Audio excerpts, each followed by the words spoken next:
Hello students. पिछले video में हम लोग फिजिकल प्रॉपर्टीज ऑफ मेटल्स के बारे में बात कर रहे थे।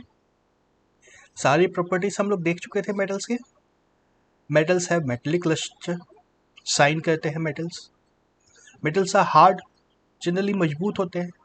तोड़ना फोड़ना मेटल को बहुत मुश्किल होता है। लोहा हमने देखा है नहीं टूटेगा। दूसरा मेटल ले लो, यूटेंसिल्स स्टील के होते हैं। अल्युमिनियम कंपैरेटिवली सॉफ्ट होता है, फिर भी हार्ड तो होता ही है, वो प्लास्टिक जैसा नहीं होता है। कॉपर, गोल्ड, सिल्वर, सारे मेटल्स हार्ड होते हैं। और क्या प्रॉपर्टी देखी थी? मेलिएबिलिटी। मेटल को पीट पीट के बिल्कुल थिन शीट में बनाया जा सकता है, पतला सा चदरा बन जाएगा। और मेटल्स में डक्टिलिटी होती है, मेटल को खींच के वायर बना सकते हैं। मेटल का मतलब शेप कोई फिक्स नहीं है, जैसा चाहे मेटल को वैसे हम लोग कन्वर्ट कर सकते हैं। 100% नहीं, लिक्विड या गैस नहीं है, बट फिर भी बहुत हद तक मेटल के शेप को नया शेप दिया जा सकता है। उसको शीट में बदल सकते हैं, वायर में बदल सकते हैं। और metals are good conductor of heat, यह भी हमें पता है। किचन में देखा है, कोई भी मेटल का बर्तन हो, एक साइड से गर्म होता है, पूरा बर्तन गर्म हो जाता है। Metals are good conductor of heat. Metals have high melting point, नहीं पिघलेगा मेटल। कुछ भी कर लो, मेटल पिघल नहीं सकता, और सॉलिड ही रहेगा। Metals are good conductor of electricity. Electric wires भी मेटल से ही बनाए जाते हैं इसीलिए। और लास्ट में आता है मेटल्स आर सोनोरस। मेटल का मेटलिक साउंड एक अलग तरह का साउंड होता है। मेटल जब गिरता है, मेटल जब किसी भी तरह से मेटल से आवाज होगी तो मेटलिक साउंड, सोनोरस, उस साउंड को बोलते हैं। तो ये थे physical properties of metals. Non metal से इसको कंपेयर करना होगा तो पहले एग्जाम्पल कुछ याद कर लो नॉन मेटल के। Carbon, sulphur, iodine, oxygen, hydrogen. और कोई नॉन मेटल याद आ रहा है क्या? एक होता है ब्रोमीन। तो नॉन मेटल्स की स्पेशल चीज देखे हो, non metals are either solids और गैसेस। नॉन मेटल या तो सॉलिड हो जाएगा या गैस हो जाएगा, लिक्विड नहीं होता है। सिर्फ एक लिक्विड नॉन मेटल है, वो है ब्रोमीन। ब्रोमीन लिक्विड फॉर्म में पाया जाता है रूम टेम्परेचर पे। इसके अलावा जो भी नॉन मेटल्स हैं वो या तो सॉलिड है या गैस है। जैसे कार्बन की बात करें तो कार्बन सॉलिड होता है। ग्रेफाइट का फॉर्म ले लो, डायमंड का फॉर्म ले लो, कार्बन ब्लैक का फॉर्म ले लो, कोल का फॉर्म ले लो, कार्बन हमेशा ब्लैक सॉलिड रहता है रूम टेम्परेचर पे। सल्फर, सल्फर गैस होता है। आयोडीन सॉलिड होता है, लैब में दिख जाएगा ये। ऑक्सीजन गैस होता है, पता ही है। हाइड्रोजन गैस होता है, पता ही है। तो जितने भी नॉन मेटल्स हैं वो या तो सॉलिड होते हैं या गैस होते हैं। आप देख के नहीं बता सकते, अगर नहीं पता है तो बता नहीं सकते कौन सा नॉन मेटल सॉलिड होगा, कौन सा गैस होगा। सिर्फ एक एक्सेप्शन है, ब्रोमीन, जो कि लिक्विड होता है। तो इन नॉन मेटल्स की कुछ प्रॉपर्टीज देखी जाए। Non metals have non metallic lustre. ज्यादा चमकते नहीं है नॉन मेटल्स, डल टाइप के होते हैं। मे और मे नॉट बी हार्ड। अब गैस है तो हार्ड कैसे होगा? ऑक्सीजन, हाइड्रोजन, ये सब तो गैस ही हो गए, हार्ड होने का तो कोई सवाल ही नहीं है। बाकी जो सॉलिड मेटल्स, नॉन मेटल्स भी होते हैं, वो भी हार्ड होंगे कोई जरूरी नहीं है। उनको चाकू से काट सकते हो, हाथ से तोड़ सकते हो। इस तरह की प्रॉपर्टीज होती है नॉन मेटल्स की। नॉन मेलिएबिलिटी, उनको पीट पीट के पतला नहीं किया जा सकता है। नो डक्टिलिटी, उनको वायर्स में भी नहीं बनाया जा सकता है।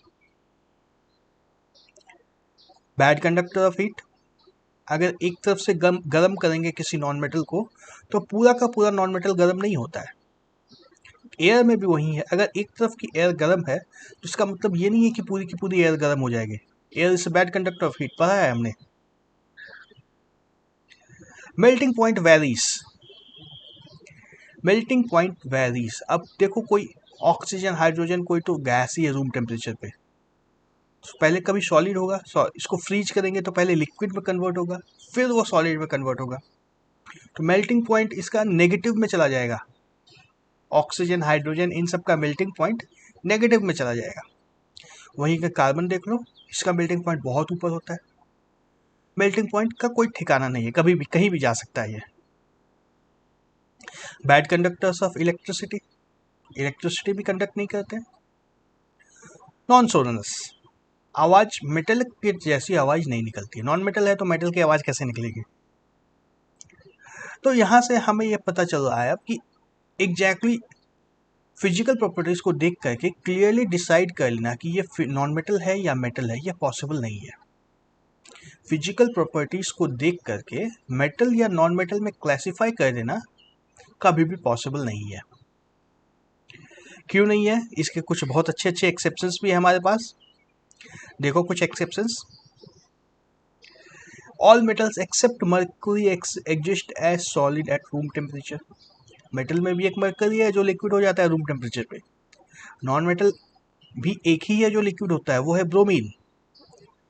मेटल एक है जो नॉन मेटल लिक्विड होता है रूम टेम्परेचर पे, वो है मर्करी। थर्मोमीटर में देखा होगा मर्करी। तो सॉलिड होगा इसकी कोई गारंटी नहीं है। कुछ मेटल्स ऐसे हैं जो सॉलिड नहीं, कुछ नहीं, सिर्फ एक मेटल ऐसा है जो लिक्विड है। गैस कोई मेटल नहीं होता है। Next point, gallium and caesium have very low melting points, this will melt if you keep them on your palm. हाथ पे अगर ऐसे रख लोगे इनको ना तो हाथ की गर्मी से ही मेल्ट हो जाएगा। हाथ की गर्मी कितनी है, हाथ में गर्मी होती है क्या? तो कुछ मेटल्स हैं जिनका मेल्टिंग पॉइंट कम भी होता है, ऐसा नहीं है कि सभी का मेल्टिंग पॉइंट बहुत हाई होता है। कुछ एक एक्सेप्शंस वहां पे भी आ जाते हैं। और क्या है? Iodine is non metal but it is lustrous. Iodine non metal है, मेटल के फॉर्म में पाया, सॉलिड फॉर्म में पाया जाता है। आयोडीन सॉलिड फॉर्म में पाया जाता है और लस्ट्रस भी है, चमकता भी है ये। तो ये नॉन मेटल है लेकिन देखने में मेटल की सारी प्रॉपर्टीज इसके पास है। सॉलिड है, लस्ट्रस है, हाई मेल्टिंग पॉइंट है। सॉलिड है मतलब हाई मेल्टिंग पॉइंट है। इन सबको ध्यान में रखना है। आयोडीन सॉलिड होता है, gallium and caesium melting point low होता है इनका। मर्करी तो लिक्विड ही हो जाता है रूम टेम्परेचर पे। उसके बाद एक और बहुत इंटरेस्टिंग प्रॉपर्टी है, carbon is a non metal that can exist in different forms. जैसे अभी मैंने बताया ग्रेफाइट, कार्बन ब्लैक, कोल, डायमंड, ये सब को हम लोग क्या बोलते हैं? एलोट्रोप्स। ये नाम याद याद रखना है, पहले से पता ही होगा ये नाम तो। एलोट्रोप्स, इसका डेफिनेशन याद रखना है। An element can occur in different forms, can exist in different forms, each of this forms are called allotropes. और इसके अलग अलग एलोट्रोप्स की प्रॉपर्टी बहुत अलग अलग है। जैसे diamond, diamond is the hardest known substance. Metal से ज़्यादा हार्ड होता है डायमंड। नॉन मेटल है लेकिन सबसे ज़्यादा हार्ड है। Very high melting point and boiling point, metal से ज़्यादा हाई है इसकी मेल्टिंग एंड बॉइलिंग पॉइंट, है वो नॉन मेटल। दूसरा एलोट्रोप अगर देखें हम लोग, graphite, it is a conductor of electricity. Diamond is not a conductor of electricity, graphite is a conductor of electricity. दोनों कार्बन ही है, एक ही कार्बन है दोनों में, ग्रेफाइट है और डायमंड है। दोनों प्योर कार्बन है, कोई इम्प्योरिटी नहीं होती इन दोनों में। और एक कंडक्टर है, एक नॉन कंडक्टर है, एक हार्ड है, एक सॉफ्ट है। कितनी अलग अलग प्रॉपर्टीज हैं। उसी तरह से alkali metals, sodium, potassium, lithium are so soft that they can be cut with a knife. Butter के जैसे चाकू से इसको काट सकते हो। बटर जैसे चाकू से कट जाता है, या सब्जी कट जाती है, या फ्रूट्स कट जाते हैं, उसी तरह से हमारे पास कुछ मेटल्स भी हैं, लिथियम, सोडियम, पोटेशियम, इन सबको चाकू से काट सकते हैं हम लोग। कभी सोचा है आयरन को चाकू से काट के अलग अलग कर देंगे? आयरन नहीं कटेगा, लेकिन लिथियम, पोटेशियम, सोडियम ये सब कट जाते हैं। They have low densities and low melting point, बहुत कम मेल्टिंग पॉइंट होता है। जैसे सीशियम और गैलियम जितना कम भी नहीं होता है, गैलियम और सीशियम का तो सबसे कम होता है, बट इससे ज़्यादा होता है लिथियम, सोडियम, पोटेशियम का मेल्टिंग पॉइंट, बट कंपैरेटिवली कम होता है। आराम से इसको मेल्ट किया जा सकता है किचन में अपने या लैब में। तो ये था physical properties of metals and non metals. अब हमने देखा कि फिजिकल प्रॉपर्टी के आधार पे क्लासिफाई करना तो पॉसिबल नहीं है, तो क्लासिफाई तो करना है। कैसे कर सकते हैं क्लासिफाई? हमें उसके लिए केमिकल प्रॉपर्टीज को देखनी पड़ती है। कुछ केमिकल प्रॉपर्टीज देखते हैं मेटल्स के। Metals and non metals can be easily classified on the basis of their chemical properties. क्या होती है chemical properties? Most non metals produced acidic oxides when dissolve in water. पानी में जैसे ही नॉन मेटल को मिक्स करते हैं एक ऑक्साइड का फॉर्मेशन होता है। वो ऑक्साइड कैसा होता है? एसिडिक। वहीं अगर मेटल्स की बात करें तो मेटल से जब भी ऑक्साइड बनता है तो वो बेसिक होता है। मेटल ऑक्साइड्स जब भी फॉर्म होंगे वो बेसिक होते हैं। जैसे फॉर एग्जांपल देखो, जो लिस्ट अगर हमें ये दी है यहाँ पे, ये इन सबको मिटा दिया जाए पहले।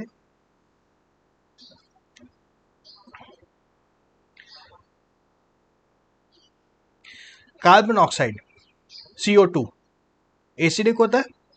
एसिडिक होता है मतलब रेड कलर, इसलिए इसको रेड से सर्कल कर देते हैं। SO2 सल्फर ऑक्साइड, ये भी एसिडिक होता है। कैल्शियम ऑक्साइड ये बेसिक होता है। CO कार्बन मोनोऑक्साइड ये भी एसिडिक होता है। जिंक ऑक्साइड बेसिक होता है। बेरियम ऑक्साइड एसिडिक होता है। NO2 ये एसिडिक होता है। और बेसिक कौन कौन से हैं इसको ब्लू कलर से मार्क कर देता हूं। ब्लू। कैल्शियम ऑक्साइड बेसिक होता है। ओ ये ग्रीन कलर आ गया, चलो समझ लेना। जिंक ऑक्साइड बेसिक होता है। बेरियम ऑक्साइड बेसिक होता है। बेसिक होता है या एसिडिक होता है कैसे डिसाइड करें? इसको जैसे ही पानी में डिसॉल्व करेंगे ना, देखो हमें ये सब बेस मिल गए, calcium hydroxide, zinc hydroxide, barium hydroxide. और इन एसिडिक ऑक्साइड को पानी में जैसे ही डिसॉल्व करते हैं तो हमें एसिड मिल जाते हैं। Nitric acid, sulphuric acid, carbonic acid, अलग अलग एसिड मिल जाते हैं। जिससे एसिड फॉर्म हो रहा है वो तो एसिडिक ही होगा ना। तो मेटल ऑक्साइड्स बेसिक होते हैं। अब याद नहीं आया तो आराम से सोच लेना क्या होता है। पोटेशियम हाइड्रोक्साइड KOH, NaOH, है ना, ये सब एसिडिक होता है, बेसिक होता है, सॉरी। और वहीं अगर नॉन मेटल ऑक्साइड की बात करें CO2, तो इससे कौन सा एसिड बनता है? H2CO3। SO2 की बात करें तो उससे H2SO4 बन जाता है ना। अलग अलग नॉन मेटेलिक ऑक्साइड से अलग अलग एसिड फॉर्म होते हैं। तो acidic oxides, non metallic oxides are acidic, metallic oxides are basic. अब पीएच से चेक करेंगे तो वहीं आएगा ना, पीएच 7 से कम आएगा। एक मेटल्स के केस में पीएच 7 से कम आएगा, नॉन मेटल्स के केस में पीएच 7 से ज्यादा आएगा। तो ये कैसे फॉर्म होते हैं एसिडिक ऑक्साइड या बेसिक ऑक्साइड जिसकी भी बात कर रहे थे हम लोग, ये फॉर्म कैसे होंगे? When metals are burnt in air, almost all metals combine with oxygen to form metal oxides. Metal oxide बनाना कोई हाई फाई प्रोसेस नहीं है। आराम से एटमॉस्फेयर में, एयर में बर्न कर दो। जैसे कोयले को जलाते हैं, जैसे पेट्रोल को जलाते हैं, जैसे किसी भी चीज़ को जलाते हैं, वैसे मेटल भी जल जाता है। और जैसे ही जलेगा कोई भी चीज़, अगर ऑक्सीजन के प्रेजेंस में जब बर्न होता है तो उसे ऑक्साइड बनता है। मेटल बर्न हो रहा है तो उसे मेटल ऑक्साइड बनेगा। तो ये मेटल को ऑक्सीजन से जब रिएक्ट करा देते हैं एटमॉस्फेयर में, हमें मिल जाता है मेटल ऑक्साइड। जो मेटल से रिएक्ट कराएंगे उसी मेटल का ऑक्साइड बनेगा। जैसे कॉपर को अगर हीट करेंगे तो कॉपर 2 ऑक्साइड बन जाता है। और ये कॉपर 2 ऑक्साइड का कलर होता है ब्लैक। कॉपर वेसल्स पे ब्लैक कलर का कोटिंग जम जाता है ना, उसको घस घस के साफ करना पड़ता है, वही होता है। रिएक्शन की बात करेगा तो Cu twice Cu plus O2 gives CuO। Aluminium को ले अगर तो अल्युमिनियम ऑक्साइड बनेगा। कैसे बनता है वो? Same reaction 4Al plus 3O2 gives Al2O3। Reaction हमारा वही है, Al plus 3O2 gives Al2O3। Balance करने के लिए 3 4 सब तो लगाना आता है तुम लोग को, काफ़ी कुछ सीख चुके हैं हम लोग। और वैसे ही ये सब जो मेटल ऑक्साइड्स बन रहे हैं ये सारे बेसिक नेचर के होते हैं। सारे मेटल ऑक्साइड्स बेसिक होते हैं। तो यहाँ पे एक बड़ी इंटरेस्टिंग चीज़ होती है, मेटल को बर्न करने से मेटल ऑक्साइड बनता है। मेटल को बर्न करते हैं तो उससे मेटल ऑक्साइड बनता है। मतलब मेटल में आग लगेगी, सिर्फ उस आग को देख करके कई बार हम लोग आइडेंटिफाई कर सकते हैं कौन सा मेटल है। मेटल को बर्न करने के लिए उसको आग लगाना होगा। आग लगाएंगे, लैब में अगर किसी मेटल को बर्न करते हैं तो सिर्फ फ्लेम को देख करके उससे कैसी आग निकल रही है, आग की लपट कैसी है, सिर्फ उसको देख करके हम लोग डिसाइड कर सकते हैं कौन सा मेटल है। हर एक मेटल में अलग रंग की आग निकलती है। दिवाली में पटाखे देखे ना, कभी रेड, कभी ग्रीन, कभी ब्लू, अलग अलग तरह की आग निकलती है। ये सब मेटल से ही होता है, उसमें जो मेटल डालेंगे उस कलर की आग निकलेगी। जैसे देखो, लिथियम यदि हम लोग जलाते हैं तो बिल्कुल लाल कलर का फ्लेम होता है। ऐसा फ्लेम घर में कभी देखा है गैस जलाते समय या कुछ भी और जलाते समय? नहीं देखा है ना। ये कलर सिर्फ लिथियम से ऐसी आग निकलती है। फ्लेम का कलर इसमें रेड होता है, क्रिम्सन रेड, और इसको फ्लेम टेस्ट भी बोलते हैं। मेटल को जला के चेक कर लो कौन सा मेटल है। हम नहीं पता है, मेरे पास कुछ सैंपल है मेटल का, नहीं पता कौन सा है। कैसे चेक करेंगे? सिंपल, आग लगा दो, पता चल जाएगा कौन सा मेटल है। ठीक है, मेटल बचेगा नहीं, मेटल गायब हो जाएगा। अगर ज़्यादा सैंपल है तो उसमें से थोड़ा सा लेकर बर्न करके चेक कर सकते हैं। सोडियम को जलाते हैं तो येलो होता है, बिल्कुल येलो। पोटेशियम ब्लू कलर का होता है, लिलैक इसका नाम है। एकदम डीप ब्लू कलर का पोटेशियम से फ्लेम मिलता है। वही कैल्शियम को अगर जलाएंगे तो ब्रिक रेड हो जाएगा। कॉपर ग्रीन, देख लो, मतलब जादू हो रहा है, अलग अलग रंग की आग निकल रही है।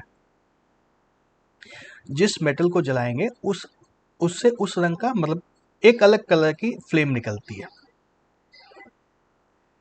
वहीं अगर हम लोग आयरन को जलाते हैं, बड़ी मुश्किल से जलता है, आयरन जल्दी जलेगा नहीं, लेकिन अगर आग लग गई आयरन में तो उससे रेड कलर का फ्लेम निकलता है।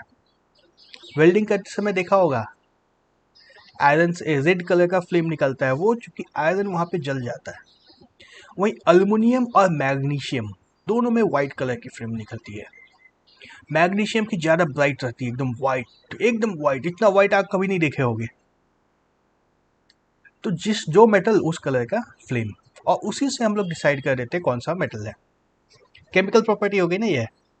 देखो तो लिस्ट, अगर फ्लेम कलर्स की हम लोग बात करें, लिथियम क्रिम्सन रेड कलर का देता है, sodium yellow colour, potassium lilac colour, calcium brick red, copper green, iron red, aluminium white, magnesium Darjeeling white.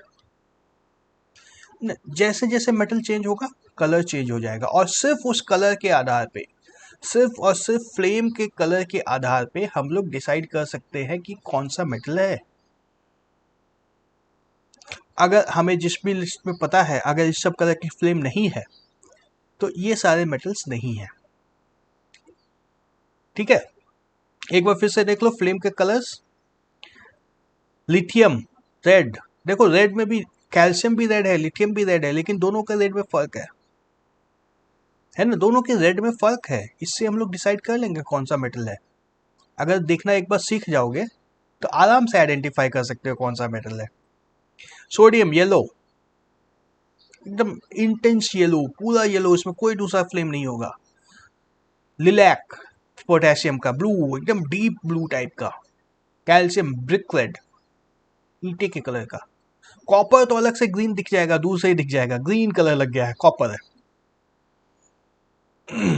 Iron red colour, aluminium white, और मैग्नीशियम, इसको डैजलिंग व्हाइट बोलते हैं, बहुत ज्यादा चमकता है ये। घर में चेक करने मत बैठना, आग लग सकती है। ठीक है, तो ये था हमारा flame test, flame colour of metals. Lithium crimson red, sodium yellow, potassium lilac, calcium brick red, copper green, iron red, aluminium white, magnesium dazzling white. और ये याद होना चाहिए, एग्जाम में आ जाता है कि एक मेटल को बर्न किया, मेटल सैंपल को बर्न किया, इस कलर के फ्लेम बनी, which metal was it, find out. अब ये लिस्ट अगर याद नहीं होगी तो कैसे पता चलेगा, तो ये याद होना चाहिए। ओके, इस वीडियो को यहीं पे स्टॉप करते हैं, बाकी अगले वीडियो में देखेंगे। Okay bye.